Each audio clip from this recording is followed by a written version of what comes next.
नमस्कार, TV9 मराठीच्या विशेष कार्यक्रमामध्ये आपलं स्वागत. मी स्नेहिल. सरकार आता मराठा समाजाच्या भावनांशी खेळतंय का, हा सवाल निर्माण झाला.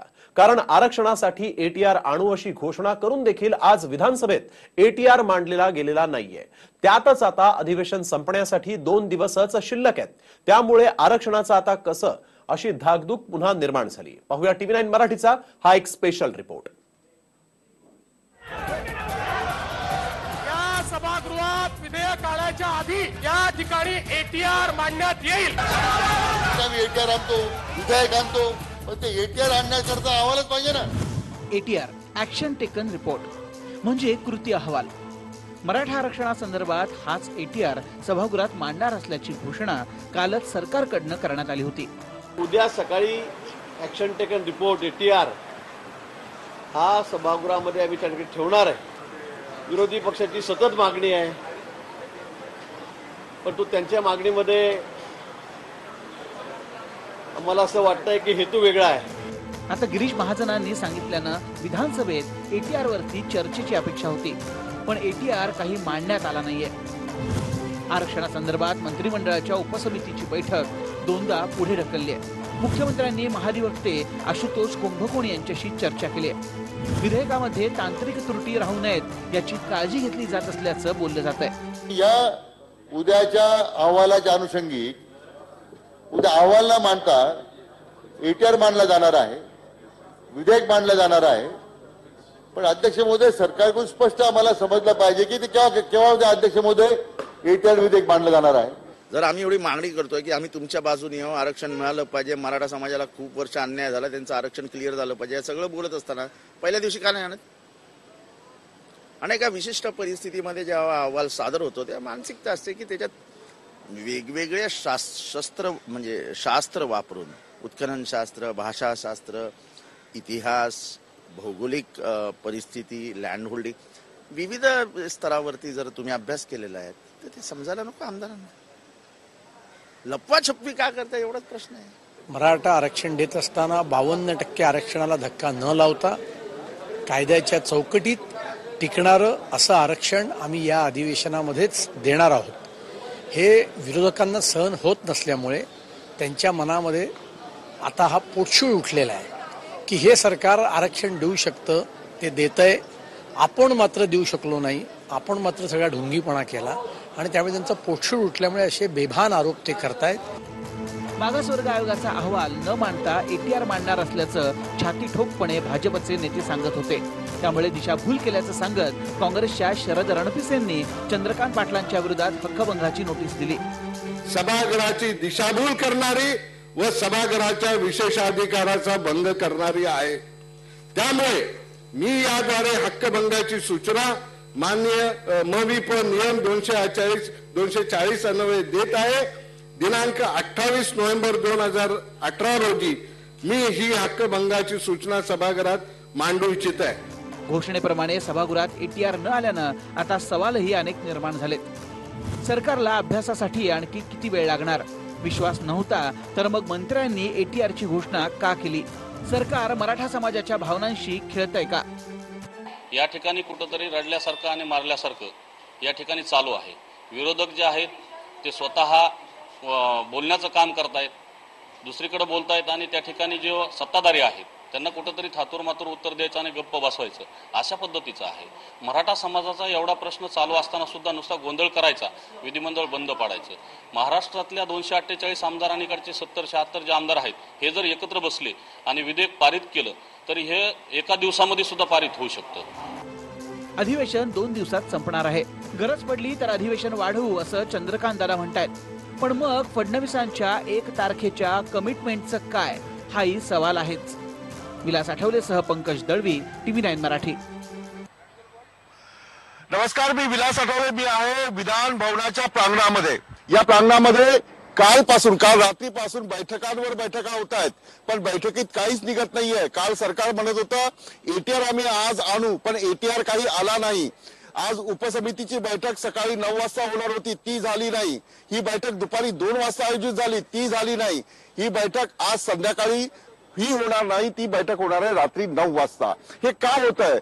आणि जो एटीआर आहे तो तयार नाहीये, प्रिंटिंग झालंय की नाही झालंय, आणि विधान भवनात विधानसभेत काय चर्चा आहे, ग्राउंड रिपोर्टवर मी चर्चा करतो माझ्यासोबत प्रत्येक पक्षाचे आमदार आहेत आणि त्यांच्याशी मी चर्चा करणार की नेमकं असं काय होत आहे, की काय या अहवालामध्ये आहे, एटीआर मध्ये एवढा विलंब का होत आहे. माझ्यासोबत आहेत प्रवीण दरेकर भाजपचे प्रवक्ते नेते, भाई जगताप काँग्रेसकडून आहेत, सुनील प्रभू शिवसेनेचे प्रतिनिधी आहेत, आणि भाऊसाहेब जे आहेत ते राष्ट्रवादीचे आहेत, पण ओबीसीची जी रामराव वडकुते जे आहेत ते ओबीसीची भूमिका मांडणार आहेत. मी पहिल्यांदा चर्चेला सुरुवात करतो प्रवीण दरेकर यांच्याकडून, कारण उपसमितीच्या सदस्यांना आम्ही निमंत्रित केलं होतं चर्चेसाठी, पण विधान भवनाचं अधिवेशन सुरू आहे म्हणून बोलता येणार नाही असं सांगून त्यांनी प्रवक्ते म्हणून यांना पाठवलं. मला सांगा, कालही बैठक झाली नाही, आजही नाही झाली, दुपारी नाही झाली, आता रात्री ती होणार आहे का? निश्चितपणे आजही सभागृहामध्ये चंद्रकांत दादा पाटील वरच्या सभागृहाचे नेते यांनी स्पष्टपणे सांगितलं की विधेयक आम्ही त्या ठिकाणी आणतोय आणि विधेयक आणण्याच्या अगोदर एटीआर त्या ठिकाणी ऍक्शन टेकन रिपोर्ट आणला जाईल. ज्या रिपोर्टच्या बाबतीत वाच्यता केली जाते की रिपोर्ट आणणार नाही आणणार, तर त्या रिपोर्टवरचा ऍक्शन टेकन रिपोर्ट हा विधेयक आणण्यापूर्वी सभागृहाला देण्याचा चंद्रकांत दादांनी त्या ठिकाणी मान्य केलेला आहे. आणि त्याच्यामुळे मला आपल्या माध्यमातून एक गोष्ट सांगायची आहे की गेले 4-5 दिवस या अहवालावर त्या ठिकाणी अहवाल टेबल करावा, अहवाल आणावा, अशा प्रकारची मागणी जे विरोधक करतायत, तर मला वाटतं या संदर्भात चर्चा होत असताना अहवाल पाहिजे की आरक्षण पाहिजे या विषयावर मराठा समाजाच्या अनेक संघटनांच्या समन्वयकांनी आम्हाला आरक्षणाशी देणं घेणं आहे. अहवालाच्या माध्यमातून कोण राजकारण त्या ठिकाणी करून यामध्ये खोडा घालण्याचा प्रयत्न. ठीक आहे, राजकारणावर आपण नंतर येऊ, पण अहवाल तुम्ही एटीआर का नाही आणला आज?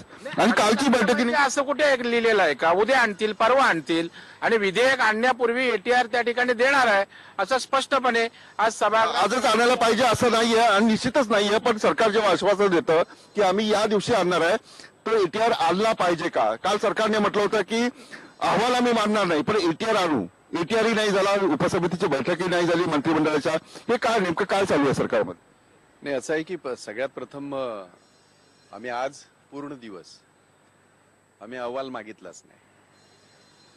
आणि हे जे सांगतात आहेत सरकार, अहवाल आम्ही त्यावेळेला मागितला होता ज्या वेळेला माध्यमांच्या माध्यमातून मुख्यमंत्र्यांच्या पत्रकार परिषदेमध्ये त्यांनी जेव्हा असं सांगितलं की मागास आयोगाचा अहवाल आम्ही स्वीकारलाय, कारण तो स्वीकारल्याशिवाय तुम्हाला त्याच्यातल्या तरतुदीचा तर विषय नव्हता आणि म्हणून आम्ही तो मागत होतो, कारण त्याच्यावर चर्चा झाली असती आणि हा सगळ्यांचा अधिकार आहे.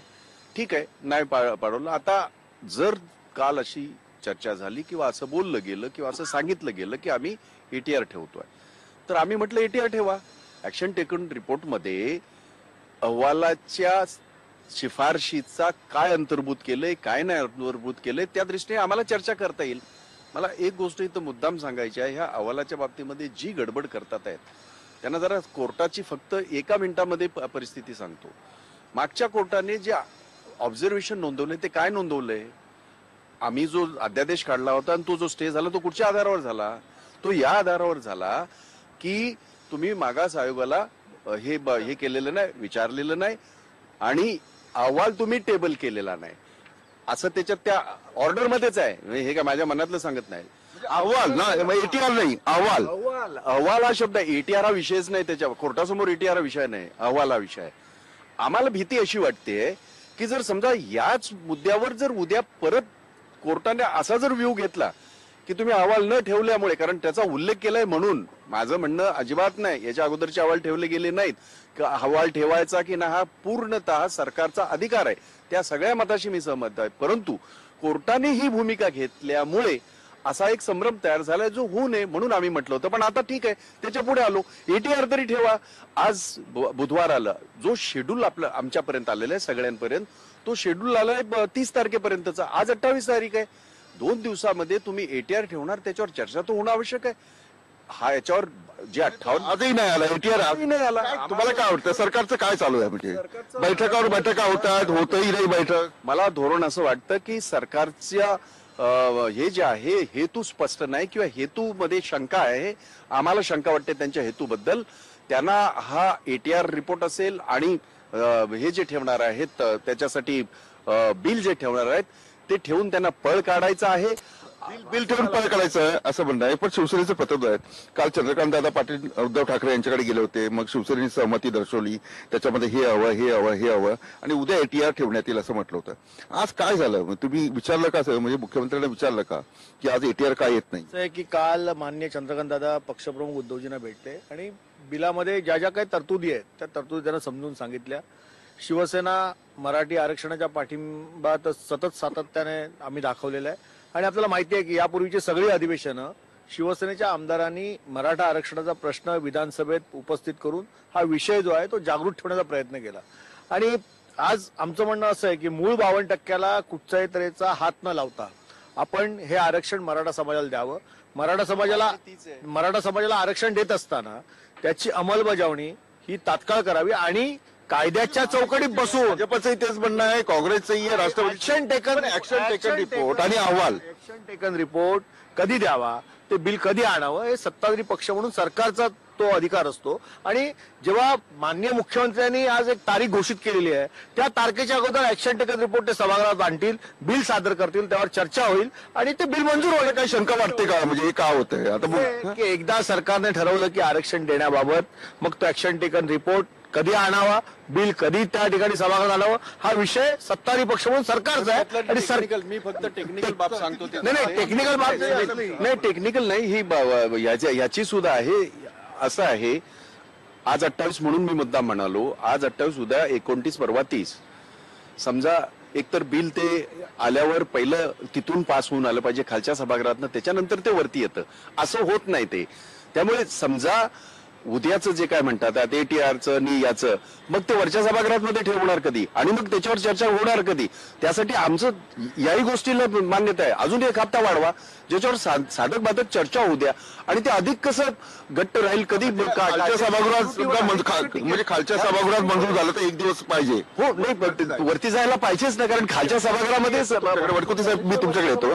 मला सांगा की चला अहवालावर आपण चर्चा नाही करत, पण आता ATR जो आहे त्याच्यावर चर्चा झाली पाहिजे की नाही झाली पाहिजे आणि त्याला वेळ दिला पाहिजे की नाही वेळ सखोल झाली पाहिजे, चर्चेला वेळ दिला पाहिजे, याच्याविषयी कोणाचंही दुमत असायचं काय कारण नाही. जे सुनीलजी प्रभूंनी सांगितलं त्याचा पुनरुच्चार करतो. या सरकारची मानसिकता आरक्षण देण्याची स्पष्ट आहे आणि ATRच्या माध्यमातून चर्चा व्हावी असंही सरकारला वाटतं. आणि जर भाई म्हणाले की दिवस कमी पडतायत, वेळच नाही तुम्ही वेळच नाही म्हणतात ना, आणि अधिवेशन तुम्ही 30 तारखेला व्हायच्या अगोदर आज सभागृहामध्ये चंद्रकांतदादा पाटील जे उपसमितीचे अध्यक्ष आहेत त्यांनी सांगितलं उद्या असं वाटलं चर्चेला वेळ कमी होत आहे आणि जर गरज वाटली, आवश्यकता वाटली तर अधिवेशन वाढवता होईल. त्याच्यामुळे अधिवेशन वाढवणार, ठीक आहे. जर गरज वाटली तर अधिवेशन वाढेल, पण म्हणजे याच्यामध्ये वडकुटे हे जे आहे ते ओबीसी नेते म्हणून काम करतात आणि समजा अहवालावर चर्चा नाही, निदान ATR तरी चर्चेला आलं पाहिजे. मला सांगा, तुम्हाला जर चर्चेला वेळ नाही मिळाला तर तुमचे जे मुद्दे आहेत ते क्लिअर होतील?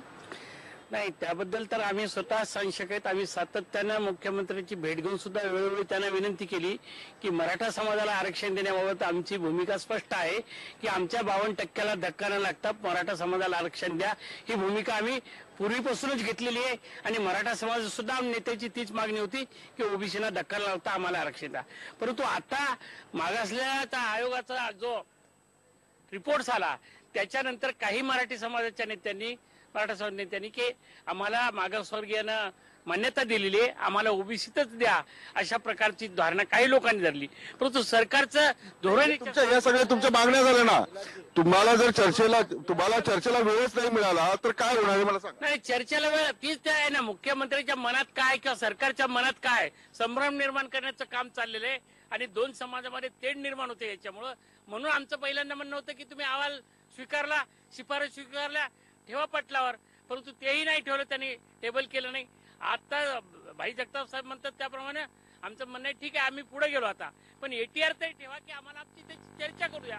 दुधाचं दूध, पाण्याचं पाणी कळालं पाहिजे, आम्हाला स्पष्ट कळालं पाहिजे की याच्यात कुठल्या तरतुदी आहेत, कुठल्या तरतुदी धोकादायक कुठल्या आहेत, त्याच्यावर चर्चा होणं तर गरजेचं आहे. त्याला दुजोरा असा सगळ्यांनीच दिलाय आणि सगळ्यांचंच ते मत आहे. अस्तित्वात असलेल्या 52% जे आपलं आरक्षण आहे त्याला धक्का न पोहोचता मराठा समाजाने 58 मोर्चे जे काढले, फक्त माझं म्हणणं एवढंच आहे, ज्याचा ओबीसीचा त्यांनी उल्लेख केला, ऑलरेडी मराठा समाजात मधला काही घटक हा ओबीसीचे फायदे त्यांना मिळतच आहेत. ज्या ह्याच्यामध्ये कुणबी मराठा कुणबी आहे, म्हणजे ते कशासाठी मी ती भीती आहे त्यांना. ठीक आहे विलास, खरं म्हणजे ज्या दोन गोष्टीचा स्पष्टपणे खुलासा राज्याच्या मुख्यमंत्र्यांनी अनेकदा वारंवार केलेला आहे की आम्ही ओबीसीच्या आरक्षणाला धक्का लावणार नाही आणि 52% बाहेर जाऊन ना विश्वास नाही, याचा अर्थ जरा विश्वास ठेवा. ठेवायचा की पहिल्या कॅबिनेटमध्ये धनगर समाजाला नाही, धनगर समाजाचा पण आरक्षणाचा विषय. एक मिनिट, वरकुते साहेब तुम्हाला विश्वास ठेवावा लागेल. या राज्याचे सरकार आणि हेच मुख्यमंत्री आरक्षण देणार आहेत. मराठा समाज असेल, धनगर समाज असेल, वरकुळे साहेब तुम्हाला विश्वास ह्याच मुख्यमंत्र्यांवर, ह्याच सरकारवर ठेवावा लागेल. कारण वर्षानुवर्ष आरक्षणाच्या आड असणाऱ्या त्या सत्ताधाऱ्यांनी हा आरक्षणाचा मुद्दा असाच प्रलंबित राहिला आणि आज सगळ्या त्या ठिकाणी कायद्याच्या चौकटीतल्या बाबी पूर्ण करून आज मराठा आरक्षण दृष्टिक्षेपात आलंय. ते ठेवावं लागेल. म्हणजे तुम्ही टेबल करा, चर्चा करू नका, मंजूर करून टाका, तर विश्वास ठेवा असं कसं म्हणताय? असं कोणच म्हणत नाही. असं एवढे आम्ही काय बोलायला काय विचारूया. चला मला सांगा. नाही आता मला सांगा. नाही हा, टेबल करा आणि मग चर्चा करू नका असं होत नाही. ऍक्शन टेकन रिपोर्ट हा सभागृहात येईल, त्याच्यावरती चर्चा होईल. आणि मला माहिती आहे की आतापर्यंत विधिमंडळामध्ये जे म्हणून ऐतिहासिक निर्णय झाले, मला माहिती आहे की डॉक्टर बाबासाहेब आंबेडकर मराठवाडा विद्यापीठाचा निर्णय जेव्हा घेतला तेव्हा पहाटे 6 वाजेपर्यंत चर्चा झाली. मराठा आरक्षणासाठी देखील 6 वाजेपर्यंत रात्रभर चर्चा करण्याची आमदारांची तयारी आहे. आणि त्यामुळे चर्चेविना तुमच्यावर विश्वास का नाही हे काम चाललं? नाही, आता प्रश्न एवढाच आहे की 52%ला मूळ जे आहे आरक्षण त्याला हात न लावता मराठा समाजाला आरक्षण दिलं पाहिजे. परंतु दोन्ही समाजामध्ये तेढ निर्माण करून संभ्रम निर्माण करण्याचा प्रयत्न जर होत असेल तर थांबवा. माझी विनंती आहे आपल्या माध्यमातून जे करतात त्यांना थांबवण्याची विनंती आहे. मला सांगा. नाही मला सांगा की जो नाही विसंवाद जो होणार आहे तो चर्चा केल्यावर होणार आहे की चर्चा न करता होणार आहे? चर्चा जर केली तर लोकांना कळेल ना दूध का दूध पाणी का. कोणाचे चर्चेला आमची तयारी आहे. सरकार म्हणून एटीआरचा रिपोर्ट जो आहे तो कधी आणावा, बिल कधी आणावं, सरकारची जबाबदारी आहे. आमची तयारी आहे. शिवसेना म्हणून आमची तयारी आहे. आम्ही रात्रभर चर्चा करू. ज्याच्यामध्ये बारकावे आहेत ते सभागृहासमोर आणू, पटलावर ठेवू आणि त्यातून एक चांगलं काहीतरी घडावं, समाजाला कायमस्वरूपी मिळावं, कायद्याच्या चौकटीत बसलेलं आरक्षण असावं आणि त्यामुळे या समाजाला फायदा होईल आणि त्याची अंमलबजावणी तात्काळ व्हावी अशा दृष्टीने चर्चा होऊ शकते आणि ती करण्याची आमची तयारी आहे. गोष्ट मला ह्यात परत एकदा निदर्शनास आणून द्यायचं आहे की सुनील प्रभू म्हणतात ते खरंच आहे की या सभागृहांनी ऐतिहासिक अनेक निर्णय पारित केले आणि रात्रभर सभागृह चाललेलं आहे. अशा अनेक घटना आहेत. त्यामुळे चर्चा व्हावी हाच आमचा उद्दिष्ट आहे. कारण दोन्ही सभागृहामध्ये चर्चा होणं आवश्यक आहे. उद्या जर बिल आलं तर एक मताने ते पार होईल. कारण ह्याच्या अगोदर झालेलं आहे तसं काय नवीन तो काय विषय नव्हे. परंतु एटीआर वर चर्चा होणं आवश्यक आहे. कारण एटीआर हा आयोगाच्या शिफारशीच्या अनुसार आहे. त्याची आम्हाला हे आहे. त्याच्यामध्ये आमच्या शंका आहेत. कदाचित आम्हाला आनंद होईल की त्या संख्यांचं निरसन झालं तर आणि त्याचं सगळं क्रेडिट यांनाच मिळू द्या. आम्ही कुठं म्हणालो आम्हाला क्रेडिट मिळायला पाहिजे. तुम्हीच घ्या, मुख्यमंत्र्यांनाच द्या, तुमच्या सरकारलाच द्या. पण जे काय देऊ केलेलं आहे ते सुस्पष्ट असलं पाहिजे, कायद्याच्या चौकटीत अडकलं नाही पाहिजे. कारण यापूर्वीच्या सुद्धा अनेक घटना जर आपण पाहिल्या 52%च्या वर 16% असं आरक्षण आम्ही अध्यादेश काढून दिला होता. ते कोर्टामध्ये थांबलं. त्याची ती प्रक्रिया अजून चालू आहे. फक्त एवढंच सांगतो या सरकारला एवढी जर याची निकड असती तर 2016ला जेव्हा आयोगाचे यांचा मृत्यू झाला म्हसेंचा, त्याच्यानंतर दुसऱ्या याचा अध्यक्षाची नियुक्ती करायला कोर्टाला इंटरव्ह्यू करायला लागलं. सरकारने सुमोटो केली नाही हे मुद्दाम सांगतोय आणि ही वस्तुस्थिती आहे. त्यामुळे यांच्या हेतूबद्दल शंका असं मी म्हणालो. तुम्ही सगळं क्रेडिट घ्या. आम्ही सभागृहात बोललो, मी स्वतः बोललेलो आहे.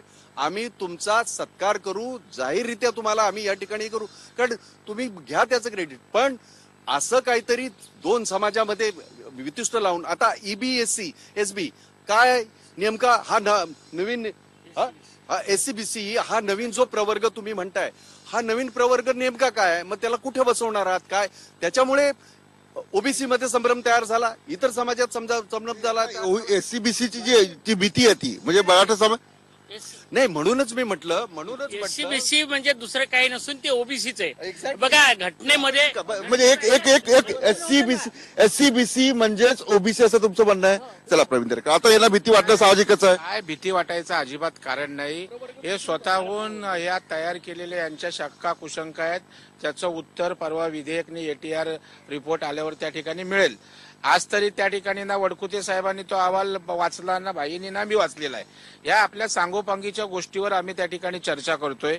एक गोष्ट स्पष्ट आहे की ओबीसी मधनं आरक्षण नाही याचा अर्थ वडकुते साहेब ओबीसीच्या आरक्षणाला धक्का लागत नाही आणि 52% आम्ही आत येत नाही, त्यांच्या कोणाच्या आरक्षणाला हात लावत नाही.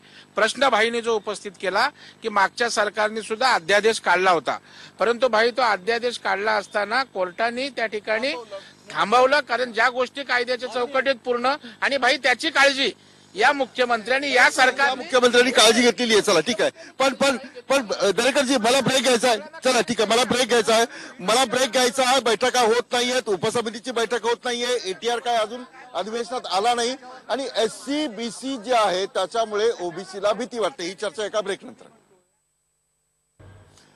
पुन्हा एकदा स्वागत. मी विधान भवनात आहे आणि या विधान भवनाकडे संपूर्ण महाराष्ट्राचं लक्ष लागलंय. ओबीसी असेल, मराठा असेल, धनगर असेल, माळी असेल, कोळी असेल, कोष्टी असेल, या प्रत्येकाचं लक्ष या विधान भवनाच्या कामकाजाकडे लागलंय. आणि सगळ्यात महत्वाचं, मराठा समाजाविषयीचा जो आरक्षणाचा मुद्दा आहे त्याविषयी काय विधेयक येतं, काय एटीआर येतो, काय अहवाल येतो, याकडे संपूर्ण महाराष्ट्राचं लक्ष लागलेलं आहे. आणि हा ऐतिहासिक काळ आहे, कारण समाजात प्रेम निर्माण होणार आहे की द्वेष निर्माण होणार आहे हे या विधेयकामुळे स्पष्ट होणार आहे. आणि म्हणूनच मी ही चर्चा करतोय. मला सांगा, त्यांनी मुद्दा मांडला एससीबीसी जो मुद्दा आहे, त्यांना वाटतं की एससीबीसी जो मुद्दा आहे ते ओबीसी आहेत आणि सरकार तर असं म्हणतं की एससीबीसी मध्ये आम्ही त्यांना वेगळा प्रवर्ग देऊ. नेमकं काय होतं? असं आहे की माननीय मुख्यमंत्र्यांनी स्पष्ट केलेलं आहे की मूळ 52% जे रिझर्वेशन आहे म्हणजे ओबीसी आणि जे काय रिझर्वेशनची कॅटेगरी आहे त्याला हात न लावता अतिरिक्त जे आरक्षण आहे त्याच्यामध्ये मराठा समाजाला आरक्षण देणार. त्यामुळे ओबीसी समाजाला याबद्दल संभ्रम निर्माण होण्याचा प्रश्नच उद्भवत नाही. आणि ज्याची चर्चा आता झाली की ऍक्शन टेकन रिपोर्ट की अहवाल सादर का नाही केला, माझ्या माहितीप्रमाणे मागच्या वेळेला कोर्टात जिथे आपण हा मुद्दा पुढे गेला, आता एससीबीसी हा वेगळा प्रवर्ग आहे की ओबीसी आहे असा प्रश्न ते खुलेआम करतात. काँग्रेस असो, राष्ट्रवादी असो, सर्व. ओबीसी हा प्रवर्ग काय आहे हा ऍक्शन टेकन रिपोर्ट आल्यानंतर कळेल. परंतु माननीय मुख्यमंत्री पुन्हा सांगतायत की मूळ 52% आरक्षण जे आहे त्याला धक्का न लावता हे आरक्षण मराठी समाजाला आपण देणार आहोत. याचा अर्थ ओबीसी समाजाला 52% जे मूळ आरक्षण आहे त्याला कुठचाही धक्का लागणार नाहीये. आणि त्यामुळे ओबीसी समाज जे काही चिंता करते त्यामुळे ऍक्शन टेकन बोलायचं. आपल्याला फक्त एससीबीसीचं डेफिनेशन जे आपल्या घटनेत दिले ते सांगतो. घटनेच्या कलम 15(4) मध्ये, घटनेच्या कलम 16(4) मध्ये economically backward, socially backward class असा तो दिलेलाच आहे. आणि वडकुते साहेबांचं म्हणणं बरोबर आहे, हा सगळा जो प्रवर्ग जो म्हणताय तो ओबीसी मध्ये आहे. त्यामुळे हा संभ्रम निर्माण झालाय. आमचं म्हणणं जेव्हा आम्ही असं म्हटलं की तुम्ही ह्याचं सगळं क्रेडिट घ्या, हे लपून छपून का करताय, हा एक मुद्दा. आणि वडकुते म्हणताय व्हायला पाहिजे. मला ब्रेक घ्यायचा. कारण प्रॉब्लेम असा आहे की मुख्यमंत्र्यांच्या आजपर्यंत जेवढी वक्तव्य केलेत त्याच्यातनं गुमजाव केलाय. म्हणजे धनगर समाजाचा गुमजाव झालाय, मुस्लिम समाजाचा गुमजाव झालाय. त्यामुळे आम्हाला ती भीती आहे. आणि बिलकुल आणखी वेळ आम्ही ब्रेक घेणार आहे. धनगर समाजाला आरक्षण देऊ, 15 दिवसात देऊ असं आश्वासन या सरकारने दिलं होतं. धनगर समाजाला आरक्षण नाही मिळालं. मराठा समाजाला आरक्षण देऊ, ते आतापर्यंत नाही मिळालं. म्हणून या सगळ्यांचं सरकारवर विश्वास नाही. मी एक ब्रेक घेणार आहे. ही चर्चा एका ब्रेकनंतर पुन्हा एकदा स्वागत. एससीबीसी हे ओबीसी आहे का असा प्रश्न जो आहे तो राष्ट्रवादी काँग्रेस किंवा विरोधी पक्ष या सर्वांना पडला, कारण सरकारला त्यांना कोंडीत पकडायचं आहे. मराठा आरक्षणाचं श्रेय कुणी घ्यायचं यावरून हे रणकंदल असावं असं राजकीय जाणकारांचं मत आहे. पण मी चर्चा करणार आहे एससीबीसी जो प्रवर्ग आहे तो ओबीसी आहे का, कारण सुरेश प्रभू यांनी जो मुद्दा उपस्थित केला त्याच्यावर वडकुते मला हे म्हणतात की एससीबीसी वगळून मराठाला आरक्षण दिलं जाईल असा विश्वास ठेवा तुम्ही. आरक्षण हे देशात आणि राज्यात घटनेप्रमाणे दिले जात असते. आणि घटनेच्या ज्या 3 सूची आहेत त्याच्यामध्ये 340, 341 आणि आता 15(4) 16 म्हणल्यासारखं. आणि एससीबीसी म्हणजे दुसरं काही नसून फक्त आपण त्याला मागासवर्गीयाचा प्रवर्ग म्हणतो. तो सोशली इकॉनॉमिकली नसता एज्युकेशनली आहे. तो म्हणजे इकॉनॉमिकली आर्थिकदृष्ट्या आरक्षण देताच येत नाही. ते सोशली आणि एज्युकेशनली बॅकवर्ड क्लासेस असा आहे. याचा अर्थ ओबीसी आणि एससीबीसी सेम आहेत. मग याची एससीबीसी फक्त शब्दप्रयोग ओबीसी आहेत ते एससीबीसीच आहेत. सोशली आणि इकॉनॉमिक जे आहे आर्थिकदृष्ट्या मागास आहेत म्हणून ओबीसी आरक्षण आहे. शैक्षणिक आणि म्हणून ते ओबीसीला आरक्षण आहे. आणि आता मराठ्यांना जर एससीबीसी दिलं तर ते तुमच्यापर्यंत येईल. हा, आमच्यापर्यंतच येणार आहे ना. पण त्याच्यामुळे सरकारचं जर धोरण असेल की ओबीसीला धक्का लावायचा नसेल, का संभ्रमात निवाले, का राज्यामध्ये 2 जातीमध्ये तेढ निर्माण करण्याचं हे करायले, आपण अट्टहासच का करायले? जर तुम्ही स्वीकारल्या स्वीकारची प्रश्न नाही, सांसद प्रश्न तेढ निर्माण करता याच्यावर नंतर येऊ. नाही, मला सांगा एससीबीसी नाही, आपण तेढ निर्माण करता याच्यावर मी येतो कारण तुम्हाला त्याच्यावर बोलायचं असेल. एससीबीसी म्हणजेच ओबीसी, तर 52च्या पुढे जाणार नाही, 52 मध्ये असलेल्या लोकांना धक्का लागणार नाही असं कसं होईल? तुम्ही एक लक्षात ठेवा की मुख्यमंत्र्यांनी अत्यंत स्पष्टपणे सांगितलंय, जे पुन्हा पुन्हा मी सांगतो की ओबीसीचं जे आरक्षण, जे टक्के त्यांना मिळतात त्याच्यामध्ये 1% कमी होणार नाही. आणि जर आपल्या कायद्यात बसू शकतं, असं कायद्यात बसू शकतं 100%. वडकुते आणि माझ्यापेक्षा या ठिकाणी राज्य शासन नावाची एक संस्था आहे जिच्याकडे विधी व न्याय खातं आहे, जिच्याकडे मोठे एक्सपर्ट्स लोक आहेत आणि शासन म्हणून शेवटी त्यांना आहे ना काय. आणि राज्यामध्ये एवढा मोठा इश्यू झाल्यानंतर ज्या वेळेला महाराष्ट्रातील मराठा समाजाला मुख्यमंत्र्यांनी शब्द दिलाय तर तो असाच दिलाय का? आज त्या ठिकाणी ना देणार ना धनगर समाजाला आरक्षण अजून? अरे देणार ना. 15-20 वर्ष तुम्हाला मराठ्यांना दिलं का आरक्षण? ते गेलं घरी. अरे पण मराठ्यांना देतो, धनगरांना पण देणार आहोत. हा, मग घरी गेलं. आम्ही नाही दिलं तर आम्ही घरी जाऊ. शब्द दिला होता. आम्ही नाही दिलं तर आम्ही घरी जाऊ. आणि मराठा समाजाला आम्ही आता देतोय. मराठा समाज आमच्या मागे उभं राहणार. राज्यकारभार केला स्वतः मुख्यमंत्र्यांनी कबूल. मला या ठिकाणी सांगायचं आहे, हे बाई एकीकडे हे बोलतात राजकारण करायचं नाही आणि प्रत्येक वाक्यात यांच्यावर राजकारण त्या ठिकाणी दिसतंय. आज जर ओबीसी समाज बोलतात समाजामध्ये तेढ निर्माण करायची, मुख्यमंत्र्यांनी धाडसानी विधान केलं. मराठा आरक्षण देते वेळी जेव्हा मुख्यमंत्र्यांनी सांगलीला की कुठे सभा झाली की मी ओबीसीच्या आरक्षणाला धक्का लावणार नाही, हे पहिलं सांगितलं. जर तेढ निर्माण करायची असती, जर संभ्रम निर्माण करायचा असता तर मुख्यमंत्र्यांनी ऍडव्हान्स मध्ये कशाला अशा प्रकारचं वक्तव्य केलं असतं? त्याच्यामुळे मला फक्त एक गोष्ट परत एकदा त्यांना आठवण करून द्यायची आहे. मुख्यमंत्र्यांनी काय धाडस बाडस याच्यामध्ये काही नाही. ही मुळात मागणी, ती मुळात मागणीच तशी आहे. 52%ला हात न लावता तुम्ही आरक्षण द्या, हे मराठ्यांची सुद्धा मागणी आहे. दुसरं महत्वाचं आपण ओपनिंग रिमार्क्स मध्ये जे म्हणालात ते मला थोडस दुरुस्त करू द्या. तुम्ही म्हणालात की श्रेयवादाची लढाई नाही, आम्ही उलट सांगितलं आणि हे फ्लोअरवर सांगितलंय, सभागृहात सांगितलं. शब्द नाही नाही. आपण ओपनिंग रिमार्क करताना आता ब्रेक नंतर म्हणालात त्याच्या बाबतीत सांगतोय श्रेय, आम्ही उलट म्हणतोय तुम्ही जे काय द्याल ते सुस्पष्ट असलं पाहिजे, ज्याच्यामध्ये कुठल्याही समाजामध्ये तेढ निर्माण होता कामा नये. ज्या मुख्यमंत्र्यांनी जल्लोष करा सांगितला त्याच मुख्यमंत्र्यांनी नंतर याच्यामध्ये एससीबीसी मध्ये तो प्रवर्गाचं वाक्य टाकून किंवा त्यांच्या मंत्र्यांनी हा संभ्रम निर्माण झाला आणि 2 समाजामध्ये एक वेगळ्या प्रकारचा संशय निर्माण झाला. हा करू नये हे आमचं म्हणणं आहे. तुम्ही श्रेय घ्या, आमचं काही म्हणणं नाही. परंतु आजपर्यंत 4 वर्षामध्ये मुख्यमंत्र्यांची ही वक्तव्य आणि कृती ही कधीही एकत्र गेलेली नाही. त्याच्यामध्ये तफावत आहे. कित्येक वेळेला त्यांनी घोषणा बऱ्याच केल्या परंतु प्रत्यक्षात काहीही झालेलं नाही, ही वस्तुस्थिती आहे. म्हणून त्यांच्याबरोबर हे काम करतात. यांचं असं म्हणणं आहे की अनेक घोषणा होतात म्हणून त्यांना असं आहे की भारतीय जनता पक्षाबरोबर शिवसेना ही सत्तेमध्ये आहे, पण शिवसेना सत्य सांगण्यासाठी आणि त्यामुळे आम्ही अंकुश ठेवण्याचं काम करतो. आम्ही मराठा आरक्षणाचा जेव्हा विषय आला त्यावेळेला सातत्याने मराठा आरक्षण लावून धरलं आणि काल चंद्रकांत दादा जेव्हा उद्धवजींना भेटायला गेले तेव्हा या संपूर्ण निर्णयावरतीच त्यांनी त्याला मान्यता दिली आहे की 52%च्या आरक्षणाला धक्का न लावता कायद्याच्या चौकटीत बसून पुन्हा भविष्यात याबाबत चॅलेंज होऊ शकणार नाही आणि मराठा समाजाला हे आरक्षण तात्काळ त्याची अंमलबजावणी होईल. असं जर असेल तरच आपण आरक्षणाची घोषणा करा, हे उद्धवजींना चंद्रकांत दादांना सांगितलं आणि म्हणून आम्ही याला मान्यता दिली आहे. आणि त्याचबरोबर धनगर आरक्षण, धनगर, लिंगायत, मुस्लिम या आरक्षणाबाबत देखील सातत्याने जेव्हा आपण सभागृहात चर्चा करतो त्या वेळेला शिवसेना म्हणून आमची भूमिका आम्ही मांडलेली आहे. आणि त्यामुळे धनगर आरक्षणाबाबत देखील मागच्या वेळच्या अधिवेशनामध्ये ज्या ज्या बाबी आहेत त्या शिवसेनेच्या वतीने मी पटलावर ठेवल्या होत्या. मला वाटतं तो अहवाल आल्यानंतर तो केंद्र सरकारकडे जाईल आणि माझ्या माहितीप्रमाणे धनगराचा अहवाल तर आलाय ना 30चा. मग आता तुम्ही जे अंकुश ठेवता, आता तुम्ही जे म्हणतात की अंकुश ठेवतो, तर आता हा कुठला अहवाल आलाय पण त्याच्यावरती सरकार अभ्यास करते आणि अभ्यास करून का करू नये, का करू नये? अहो तुमच्या सरकार ते करू शकलं नाही, तुम्ही सत्तेत असताना ते करू शकलं नाही. आम्ही अहवाल आणला, आम्ही अभ्यास करतोय, आम्ही केंद्राकडे पाठवतोय आणि म्हणून तुम्ही लोकांमध्ये संभ्रम करू नका. जर एक लक्षात ठेवा, जर तुम्हाला त्या लोकांनी घरी बसवलं ना, आम्ही शिवसेना भारतीय जनता पक्ष जर याच्यामध्ये अभ्यासाचा विषय असा आहे, हे सगळे अभ्यासू मग निवडणुकीच्या पूर्वी ह्यांनी अभ्यास केला नव्हता धनगर समाजाच्या आर्थिक परिस्थितीचा. निवडणुकीच्या पूर्वी ह्यांनी धनगर समाजाच्या आरक्षणाच्या घोषणा करताना पहिल्या कॅबिनेटमध्ये आम्ही करू असं सांगताना ह्यांनी अभ्यास केला नव्हता.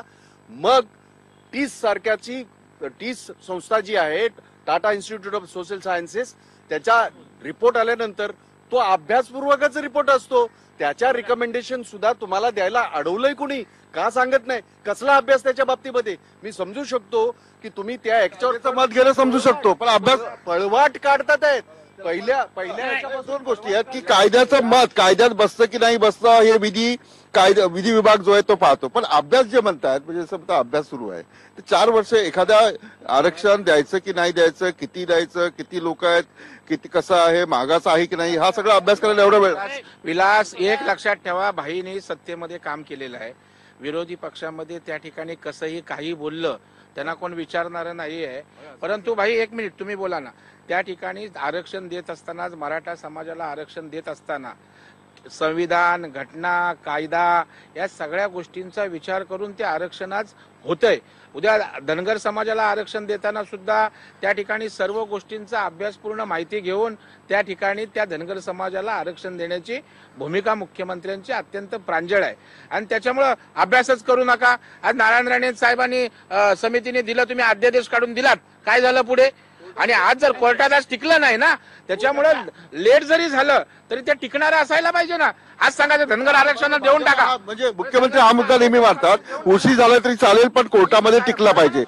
नाही, विषय असा आहे की मुख्यमंत्र्यांनी अभ्यास न करता बोलणं हे सुद्धा योग्य नाही. मुख्यमंत्री आहेत राज्याचे, त्यांचा अभ्यास झालाच पाहिजे, झालाच आहे. त्यांनी एका पहिल्या कॅबिनेटमध्ये देतो म्हणले होते निर्णय. त्याच्यानंतर 27 ऑगस्टला मी साक्षीदार आहे, आमच्या समाजाच्या लोकांची मिटिंग घेतली. 27 ऑगस्टच्या मिटिंगमध्ये त्यांनी सांगितलं 31 ऑगस्टला अहवाल येणार आहे, एका महिन्याच्या आत मी तो सरकार केंद्राकडे पाठवीन. आज 2 महिने झाले अहवाल येऊन. तसंच प्रत्येक वेळेस निवडणुकीची वाट पाहत आहे.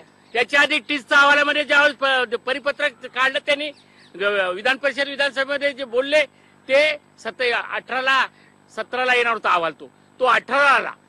म्हणजे यांना फक्त त्या निवडणुकीचा श्रेय लाटायचं. कालही त्यांनी फ्लोअरमध्ये सभागृह नेते म्हणले याचा आम्ही मायलेज घेणार आहेत. कधी असं झालं नव्हतं. याच्यापूर्वी समाजाला फसवण्याचं काम बोलले, हौसपणे बोलले. या ठिकाणी आपण जरा त्यांच्याकडे बोलताना ऐकलं, एकीकडे बोलतात जातीपातात भांडणं लावू नको, आणि त्याच ठिकाणी त्यांच्याच वक्तव्यात ना पुन्हा नाही तेच लावतायत. त्यांच्या आरक्षणाला जर धक्का लागणार नसेल, कशासाठी उठाठेव करायची? आज आपलं ताट भरलंय ना, आपल्या ताटातलं कोण हिसकावून घेत नाही ना. आणि दुसरा जर कोणतं उपाशी असेल त्याला 4 घास मिळत असतील. कुठली विकृत मानसिकता ही? तुमच्या ताटातलं काय काढून घेतोय का कोण? आमची मागणी आहे. आज धनगर समाजाचा विषय आम्ही आहोत ना ताकदीनं मागं. कुठं किती दिवस मराठा समाजाला ह्यातनं नको त्यातनं नको, कशात न द्यायचं सांगा ना मला. ओबीसी नाही, 52% आत नाही, कशात न द्यायचं सांगा ना. सरकारचं काम करतंय. थांबा जरा 2 दिवस, संपत्ती याची वेळ आली ना. मग येतंय ना, अजून आहेत ना अधिवेशन दिवस. मला मुद्दाम सांगायचं आहे की तुम्ही वैयक्तिक करू नका. तुम्ही जेव्हा वडकुतेनं बोलताय तेव्हा तुम्ही ओबीसी घटकाला बोलताय याचं भान ठेवा. तुम्ही भाई प्रत्येक गोष्टीचं राजकारण नाही, कसलं राजकारण आलं याच्यामध्ये? ओबीसी घटकाचं ते प्रतिनिधित्व करतात आहे, असं नाही करता येणार तुम्हाला. आणि दुसरी गोष्ट अशी, ज्याच्यावर हे तावातावाने बोलतात आहे, राणे समितीचा अहवाल कोर्टाने नाकारला. हे खरंच आहे, कारण पण आता ऐका तर अध्यादेश का काढलात घाई करता? ऐका तर तुमच्याकडे आपण मुद्देसूद करू ना. बरं, निवडणुकीच्या ताणकाळ आणि तो हे झाला, त्याला कारण जी आहेत ती वाचलेत का कधी? त्या कोर्टाने ऑब्झर्वेशन दिलंय, त्या कोर्टाने काय ऑब्झर्वेशन दिलंय? त्याने या मुद्द्यावर ते हे केलं, नाकारलं की तुम्हाला मागास आयोगाकडे जावं लागेल या मुद्द्यावर. आता त्याच्या पुढे बर सरकारने याने कोर्टाने मराठ्यांचं आरक्षण जसं स्थगित केलं, मुस्लिमांचं शिक्षणातलं उचलून धरलं होतं. काय यांनी नाही दिलं? म्हणजे आपल्याला हवं तेवढं घ्यायचं आणि पुढे ह्याच्याने नाक वर करून बोलायचं. तुम्ही जर सरकार म्हणत असाल, तुम्ही जर कोर्ट म्हणत असाल तर पूर्णतः जबाबदारी घ्या. अर्धवट कुणाला घेता येणार नाही. आम्ही घेतली ना. राणे आयोगाचा अहवाल राणे आयोगाच्या शिफारसी कोर्टाने स्थगित केल्या आणि आम्ही भोगलं ते.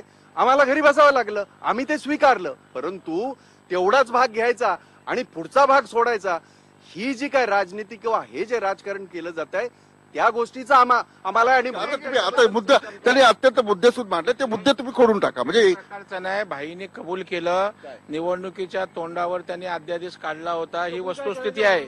आणि अर्ध स्वीकारता असं होत नाही. ज्या वेळेला मराठा आरक्षणाचा विषय आहे त्यावेळेला मराठा आरक्षणाचाच बोलणार, ज्यावेळेला मुस्लिम आरक्षणाचा विषय येईल त्यावेळेला मुस्लिम आरक्षणाचा बोलू. एकाच वेळेला भाई त्या ठिकाणी ज्या पक्षाचं नेतृत्व करतात त्या पक्षाने अशा प्रकारची भूमिका घेणं स्वाभाविक आहे. आणि आमच्यावर अशा प्रकारचा आरोप करणं पण त्यांच्या भाईंनी काय वेगळं नाही. पण त्यात हो ना, पण त्याचं आता मराठा आरक्षण आहे, उद्या धनगर आरक्षण आहे, एक टप्पे सरकार सोडवतो ना भाई. एकाच वेळा तुम्ही सांगाल का सगळेच आरक्षण द्या, कसलाच अभ्यास करू नका, काहीच बघू नका, कोर्टाचे सगळे नियम सारखे असले पाहिजे. मुस्लिम समाजाला देणार असं कोणी सांगितलं? भारतीय जनता पक्षाने नाही, मराठासाठी कोर्टाचं सांगताय. यांचं असं म्हणणं की जेव्हा मराठ्यांचा प्रश्न असतो तेव्हा मराठ्यांच्या संदर्भात बोललं पाहिजे आणि धनगरांचं असेल तर धनगरांचं. काय वाटतं की सरकारने सर्वसमावेशक असलं पाहिजे की जो समोर मुद्दा येईल त्याला सोडवलं पाहिजे? सरकारने सर्वसमावेशक असलं पाहिजे. परंतु मराठा आरक्षणाच्या बाबत जेव्हा आपण चर्चा करत असतो ना, मराठाने आरक्षण परिपूर्ण कायद्याच्या चौकटीत न अडकता दिलं पाहिजे. याबाबत सरकारने जे काय धोरण स्वीकारलं त्यानुसार कारवाई करायला पाहिजे. धनगर आरक्षण देण्याबाबत 30चा रिपोर्ट जे म्हणतायत, 30चा रिपोर्ट आल्यानंतर त्याच्या कायदेशीर बाबी काय आहेत, भविष्यात केंद्राकडे पाठवल्यानंतर आपण अडचण येणार नाही ना, ते कायद्याच्या चौकटीत बसेल का, म्हणून त्याच्यावरती ज्या संपूर्ण काय म्हणतात त्याला सरकारच्या संबंधित अधिकाऱ्यांचा त्याच्यावरती अभ्यास सुरू आहे असं माननीय मुख्यमंत्र्यांनी माहिती दिली, मी नाही म्हटलं. आणि त्यामुळे प्रत्येक समाजातील घटकाला आरक्षण द्यायचं असेल तर ते परिपूर्ण दिलं पाहिजे, कायद्याच्या चौकटीत बसलं पाहिजे. आणि संविधानाप्रमाणे आपण जर आरक्षण देत असू तर तो त्याचा अधिकार आहे. आणि म्हणून दिलेलं आरक्षण उद्या जर कोर्टात अडकलं तर पुन्हा त्यामुळे नुकसान होऊ शकतं. आणि म्हणून दोन समाजामध्ये तेढ वस्तुस्थिती सांगतो आपल्याला. एकच मिनिट वडकुते साहेब, याच्यामध्ये असं आहे, आता कसं आहे की प्रभू जे सांगतात आहेत ना, मला आश्चर्य एका गोष्टीचं वाटतंय, या सरकारला धनगरांना आरक्षण देताच येणार नाही आता. कारण ह्याच्यामध्ये त्यांना शिफारस करावी लागेल असं तेच म्हणाले. यांनी आरक्षण देतो म्हणून सांगितलं होतं, म्हणजे इथे खोटारडेपणा स्पष्ट झाला. आता पुढचं तर ऐका, केंद्राकडे शिफारस करताना अभ्यासाचा जो विषय चालला आहे, 2 महिन्यापूर्वी आलेला अहवाल त्याचा अभ्यास चाललाय. मराठा अहवाल आला एक आता ह्या 18 तारखेला त्याचा अभ्यास आपण केला 4 दिवसामध्ये. आणि आज तो प्रश्न ऐरणीवर, तसा तो प्रश्न वर्षानुवर्षाचा ऐरणीवर आणला, तुम्हीच सांगितलं म्हणून तो ऐरणीवर आला. आणखीन एक सांगतो, सरकार जेव्हा हे करणार आहे, शिफारस जे काय करणार आहे ते 30च्या अहवालाच्या आधारावरच करणार आहे. आणि त्या सगळ्या शिफारसी सुद्धा केंद्राचा जो याचा हे आहे आयोग, आदिवासी आयोग आहे, त्याच्याकडे जाणार आहे. कारण त्याच्यामध्ये ती तेढ आहेच. यांचं म्हणणं वेगळं आहे, तो भाग वेगळा. त्याच्यामध्ये धनगर आणि धनगड असा जो विषय आहे तो आहेच. मी आपल्याला अगदी थोडक्यात मला ब्रेक घ्यायचा, अगदी थोडक्यात मला ब्रेक घ्या. विलास ज्या ठिकाणी भाई बोलले की धनगरांना आरक्षण देताच येणार नाही, तर मी सांगतो धनगरांना आरक्षण देणार, हेच सरकार देणार. आणि त्या ठिकाणी केंद्र सरकारला सुद्धा या बाबतीत सकारात्मक करून धनगर आरक्षण कुठल्याही परिस्थितीत महाराष्ट्राचं हे देवेंद्र फडणवीस सरकार दिल्याशिवाय राहणार नाही. हे आपल्या धनगरांना सुद्धा आरक्षण देणार आहे. मी ब्रेक घेणार आहे, कुठेही जाऊ नका. TV9 वर संपूर्ण विधान भवनात काय नेमकं सुरू आहे याविषयीची चर्चा एका ब्रेक नंतर भेटूया. स्वागत. खूप महत्वाची चर्चा आहे. मराठा आरक्षणाचं काय होणार, कधी येणार आहे एटीआर, कधी येणार आहे अहवाल, या संदर्भातली संपूर्ण माहिती, इत्थंभूत माहिती TV 9 तुम्हाला सातत्याने 2-3 महिन्यापासून देतं, जोपर्यंत हे आंदोलन सुरू झालं तेव्हापासून. ही चर्चा करताना आणखी एक महत्वाचा मुद्दा आहे, तो म्हणजे की अहवाल सादर झाला नाही, ठीक आहे, एटीआर वर चर्चा होईल की नाही होईल तरी ठीक आहे, पण एखादा मोठा निर्णय घेत असताना महाराष्ट्राच्या विधान भवनामध्ये एखादा मोठा निर्णय घेत असताना विरोधी पक्षांना विचारात घेऊन गटनेत्यांशी चर्चा करून एखादा नवीन कायदा बनवण्यासाठी उपयोग होऊ शकतो का, ही चर्चा मी आता करतोय. मला सांगा बाई जगताप, की हा तुम्ही म्हटला की खूप मोठा निर्णय आहे, सगळ्यांना मान्य आहे की मोठा निर्णय आहे, 52% आरक्षणावरून आपण 16% वाढवून ते 68 वर नेतोय. असं असताना हे विधान भवन जे काम करतं, हे रथाची 2 चाकं आहेत, म्हणजे सरकार एक आणि विरोधी पक्ष आहे. विरोधी पक्षाचं मत घ्यायला पाहिजे, जे अभ्यासू आहेत, हवं की नाही हवं? 100% घ्यायला हवे. आणि ही महाराष्ट्राची परंपरा आहे. पुरोगामी महाराष्ट्रामध्ये आतापर्यंत ज्याचा उल्लेख सुनील प्रभूंनी पण केला, आपल्याला आठवत असेल, मराठा याचं नामांतराचा प्रश्न आपल्याला आठवत असेल, सर्व पक्षांना बरोबर घेऊन, विरोधी पक्षाला बरोबर घेऊन केंद्रापासून राज्यापर्यंत सगळीकडे समन्वय साधला गेला आणि तो निर्णय झाला, ऐतिहासिक निर्णय झाला. ही महाराष्ट्राची परंपरा आहे. आणि हा एकच निर्णय नाही, असे अनेक निर्णय महाराष्ट्राने, या महाराष्ट्राच्या विधानसभेने पारित केले. दुर्दैवाने गेल्या 4 वर्षामध्ये एकही अशी गोष्ट नाही की ज्याच्यामध्ये आज एवढा मोठा दुष्काळ पडला. 1972 पेक्षा वाईट दुष्काळ आहे, परंतु या शासनाला हे जाणवलंच नाही की बाबा आपण एकत्र मिळून जाऊया. घेतलं पाहिजे.